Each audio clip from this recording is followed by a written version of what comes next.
அன்பு நேயர்களே, இயல்பாகவே அடியேன் மிகவும் பொறுமைசாலி. அதாவது புறம் பேசாமலும் பிறரை பழிக்காத குணமும் எனக்கு குழந்தை பருவத்தில் இருந்து உண்டு. ஆனால் எனது உடன் பிறந்தவர்களுக்கெல்லாம் அப்படிப்பட்ட குணங்கள் கிடையாது. இப்படி பொறுமையாய் இருப்பதாலேயே சகிப்புத்தன்மையும் அதிகம். என்னை மிகவும் சீண்டி பார்ப்பார்கள். உறவினர்களாயிருந்தாலும் அறியாதவர்களாயிருந்தாலும் குடும்பத்திலும். ஏனென்றால் எது சொன்னாலும் பொறுமையாய் அந்த விஷயத்தை கடந்து சென்று விடுகிறாளே என்ற ஒரு எரிச்சல் வந்துவிடும். நாம் என்ன நினைப்போம்? குலைப்பது குலைக்கட்டும், பதிலுக்கு நாம் குலைக்கக்கூடாதல்லவா என்று இருக்கும் குணம் பெரும்பாலும் உண்டு.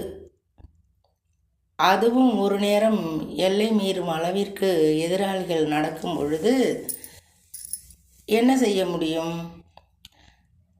நாமும் மனித பிறவிதானே அன்பு நேயர்களே.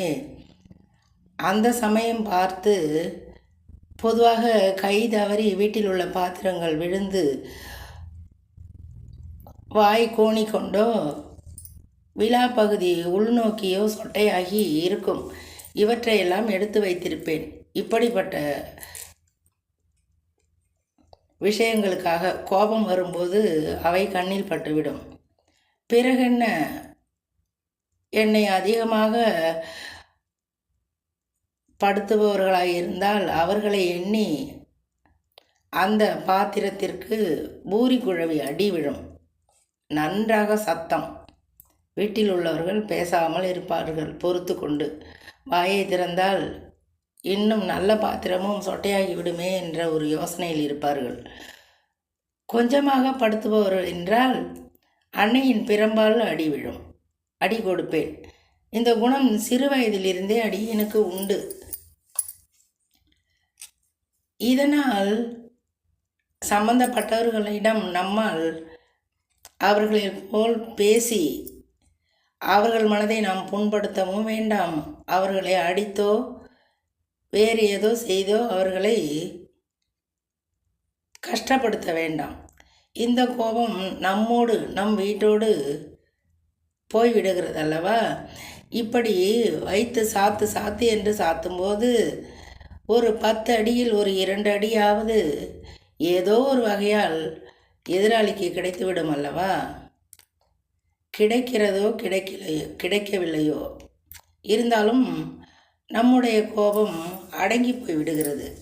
இது ஒரு மனநோய் என்று எண்ணிக்கொள்ள வேண்டாம். இப்படிப்பட்ட செயலால் யாருக்கும் எந்தவித தீங்கும் இல்லை.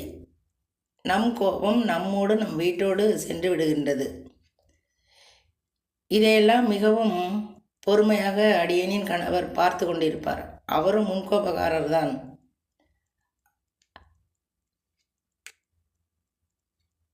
ஏதாவது குறுக்கே பேசினால் இன்னொரு பாத்திரமும் சொட்டையாகி விடுமே அப்படி என்று பேசாமல் பார்த்து கொண்டிருப்பவர் ஒரு நாள் சொல்வார், சாமியார் தான் இருந்தாலும் முரட்டு சாமியாராய் அப்பொழுது மாறிவிடுகிறாயே என்பார். அடியேனே சாமியார் என்று சொல்லிக்கொள்ளவில்லை, அவருடைய கருத்து. அவர் சொல்வார் அப்படி. இப்படிப்பட்ட நம்முடைய கோபத்தால் யாருக்கும் எந்தவித துன்பமும் இல்லை அன்பு நேயர்களே. என்ன அக்கம் பக்கத்தார் அறிந்து கொண்டால் இந்த அம்மா ஒரு மாதிரி என்று நினைத்து கொள்வார்கள். நினைத்து கொண்டு போகட்டுமே.